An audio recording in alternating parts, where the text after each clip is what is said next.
Assalamualaikum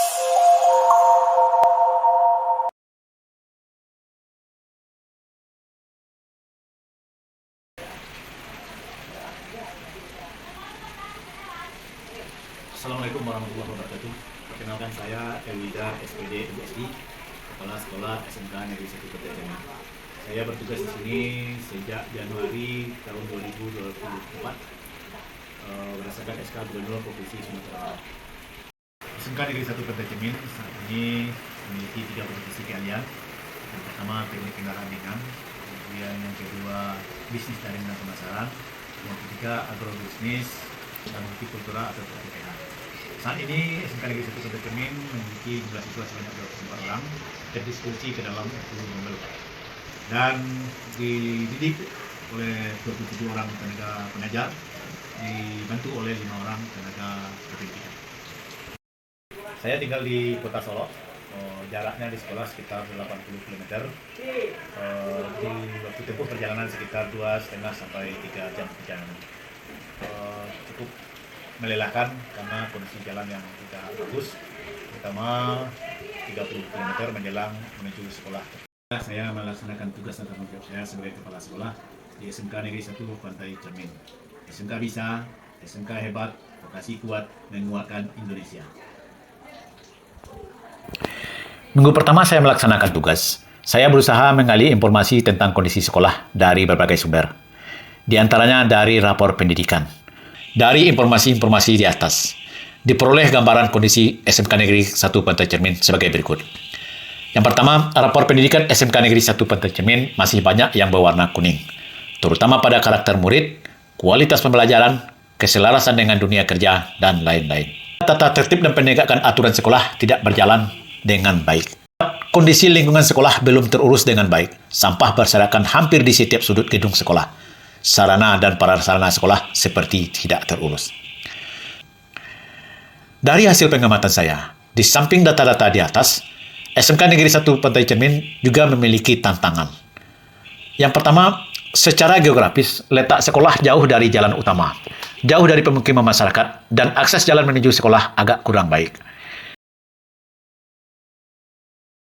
Pengurusan sekolah masih menggunakan sistem kekerabatan dan konsep balas jasa karena dianggap berjasa mendirikan sekolah, sehingga masih ada pemikiran bahwa untuk kegiatan sekolah harus melibatkan tuan tanah.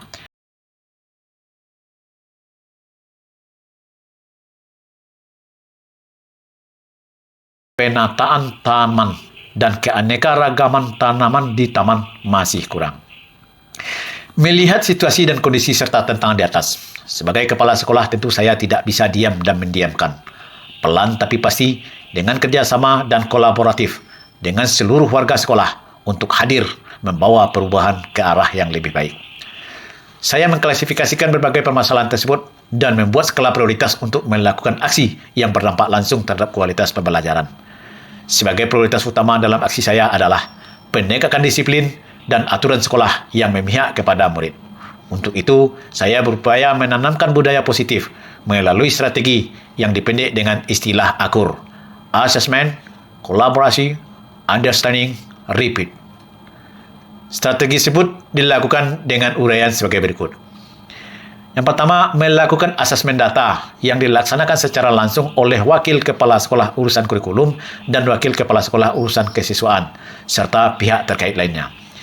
Kegiatan ini untuk menghimpun data tentang upaya penegakan disiplin siswa, baik disiplin waktu, disiplin pakaian, serta disiplin saat kegiatan pembelajaran. Yang kedua, kolaborasi.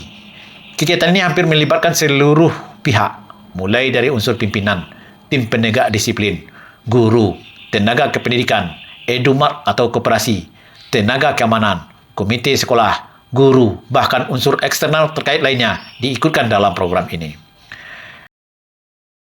Puji syukur kehadirat Allah Subhanahu wa taala, berkat rahmat beserta karunia-Nya. Yang ketiga, understanding.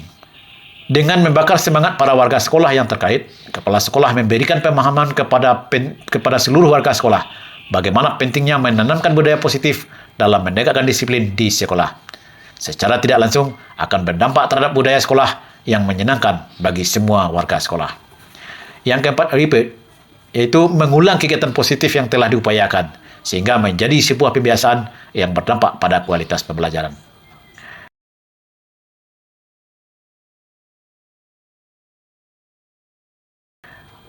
Berdasarkan strategi tersebut, sebagai kepala sekolah, saya menyadari belum sepenuhnya merasa program ini sempurna. Masih banyak yang perlu perbaikan. Saya berupaya menggiring semua pihak yang terkait untuk berkolaborasi. Dan saya optimis budaya positif yang saya upayakan di SMK Negeri 1 Pantai Cermin akan berdampak positif pada lingkungan sekolah, sehingga sekolah menjadi sekolah yang menyenangkan dan diminati oleh masyarakat. Dari hasil beberapa kegiatan yang saya lakukan dalam menanamkan budaya positif di SMK Negeri 1 Pantai Cermin, diperoleh refleksi sebagai berikut. Yang pertama, persentase kehadiran siswa meningkat. Mereka datang tepat waktu dan tidak berkeliaran saat PBM sedang berlangsung. Yang kedua, pelanggaran terhadap tata tertib berkurang. Sekolah jadi nyaman dan situasi menyejukkan. Yang ketiga, bila ada atribut sekolah dan perlengkapan lainnya yang kurang atau tidak cukup, bisa dipesan siswa di Edumart. Yang keempat, suasana belajar makin kondusif. Terlihat dari program sekolah banyak terlaksana. Kemudian yang kelima, para guru merasa bahagia dan keakraban semakin terjalin. Semakin banyak guru yang melaksanakan pelatihan sebagai upaya pengembangan diri mereka.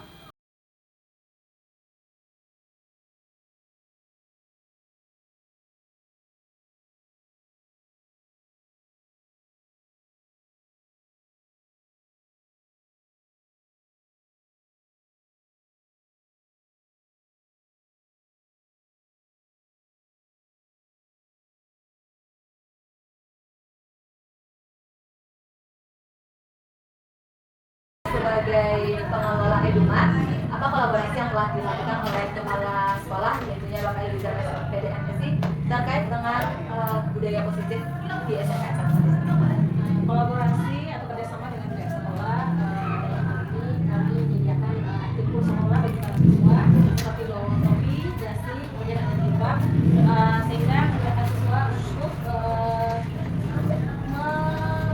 melengkapi atributnya. Seorang wakil kurikulum, bagaimana pendapat Bapak terkait dengan kinerja kepala sekolah, yaitu Bapak Elizar SPDM SI, terkait dengan perubahan yang telah beliau lakukan selama menjabat di SMKN 1 Pantai Cermin? Sebagai wakil kurikulum, perubahan yang paling nampak meskipun masa jabatannya belum lama, mulai Februari 2024 sampai sekarang, yaitu perubahan disiplin positif. Disiplin positif yang Bapak Elizar lakukan yaitu disiplin positif dalam seragam sekolah. Tindakan beliau adalah dengan melakukan koordinasi dengan membentuk koperasi sekolah yang menyediakan alat-alat atau perlengkapan sekolah, sehingga anak ketika tidak seragam untuk mencari fasilitas atau melengkapinya lebih mudah. Kemudian selanjutnya diterapkan melalui koordinasi dengan guru piket, pembina OSIS, tim GPS sekolah, melalui poin-poin yang diterapkan kepada siswa untuk yang terlambat maupun tidak memakai seragam sesuai dengan ketentuan sekolah.